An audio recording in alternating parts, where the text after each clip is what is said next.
Hello বন্ধুরা, math journey YouTube চ্যানেলের পক্ষ থেকে সবাইকে স্বাগতম। আজকে আমি তোমাদের সামনে যে অঙ্কটি নিয়ে এসেছি তা খুবই গুরুত্বপূর্ণ এবং এই অঙ্কটি ইন্টারমিডিয়েট এছাড়াও ভার্সিটি কিংবা ইউনিভার্সিটির যে কোনো এক্সামে থাকে। আমরা এই অঙ্কটি কিভাবে খুব দ্রুত গতিতে করব, আজকে সেই বিষয়টি নিয়ে তোমাদের সামনে আমি আলোচনা করব। আর সে অঙ্কটি হচ্ছে এখানে আফসারুজ্জামান বইয়ের সংযুক্ত যৌগিক কোণের ত্রিকোণমিতিক অনুপাত অনুশীলনী হচ্ছে আমাদের টয়েস বি এর অঙ্কটা হচ্ছে 18 নম্বর অঙ্ক। তোমরা দেখতেই পাচ্ছ 18 নম্বর অঙ্কটা হচ্ছে tan a প্লাস বি অর্থাৎ tan 45 ডিগ্রি প্লাস এ সমান প্রমাণ করতে হবে cos a plus sin a ভাগ cos a minus sin a। তাহলে আমরা অঙ্কটা শুরু করতে পারি। আমরা 18 নম্বর অঙ্কটা করব। তাহলে এখানে লেফট সাইড লিখতে পারি আমরা tan 45 ডিগ্রি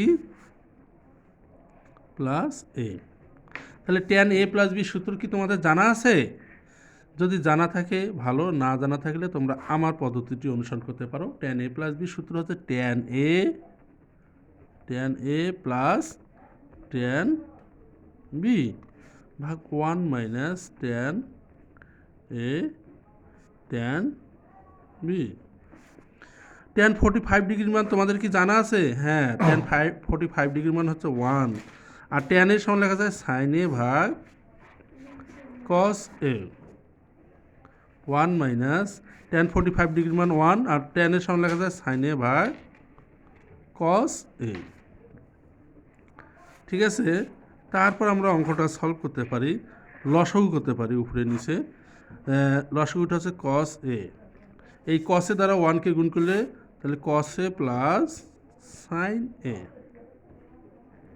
আর নিচে হচ্ছে লসাগু cos a। এই cos a দ্বারা গুণ করলে cos a minus sin a। তাহলে আমরা cos a কেটে দিতে পারি।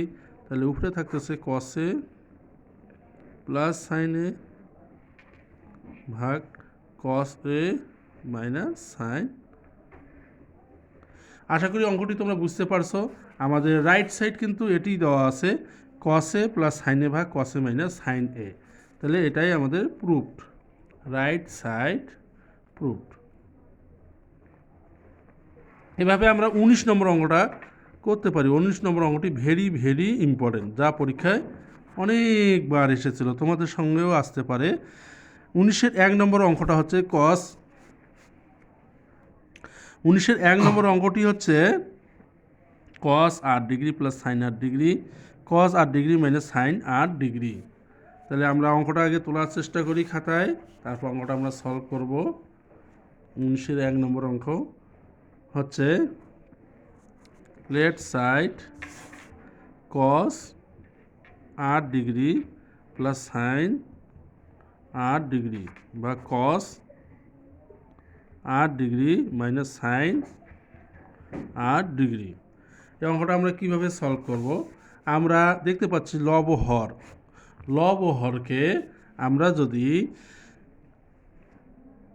cos 8 ডিগ্রি দ্বারা ভাগ দেই তাহলে আমরা সহজেই মানটি মিলাইতে পারি। cos 8 degree plus sin 8 degree ভাগ cos 8 ডিগ্রি, আবার নিচে cos 8 degree minus sin 8 degree ভাগ cos 8 ডিগ্রি। এই মানটি উপর থেকে নিচে আলাদা করে লিখে পাই আমরা cos 8 ডিগ্রি প্লাস sin ভাগ cos sin 8 ডিগ্রি ভাগ cos 8 ডিগ্রি, নিচেও cos 8 ডিগ্রি ভাগ cos 8 degree minus sin 8 degree ভাগ cos 8 ডিগ্রি। তাহলে আমরা উপরে নিচে একই মান থাকলে মনে মনে কেটে দিতে পারি। তাহলে সেই ক্ষেত্রে আমাদের থাকতেছে 1। তাহলে 1টাকে আমরা এখন সুন্দর করে সাজায় লিখতে পারবো। উপরে নিচে কেটে গেল 1 প্লাস sin বাই cos মানে tan 8 ডিগ্রি আর 1 মাইনাস tan 8 ডিগ্রি। এই 1 সমান আমরা কি লিখতে পারি? tan 45 degree plus tan 8 degree. আর নিচে 1 minus tan 45 degree tan 8 degree. তাহলে tan A plus tan B ভাগ 1 minus tan A tan B, সূত্র কি? Tan A plus B. তাহলে ট্যান 45 ডিগ্রি যোগ 8 ডিগ্রি, তাহলে ট্যান 53 ডিগ্রি। আশা করি অঙ্কটি তোমরা সকলেই বুঝতে পারছো। আজ তাহলে এই পর্যন্তই। সবাই ভালো থাকো, সুস্থ থাকো, খোদা হাফেজ।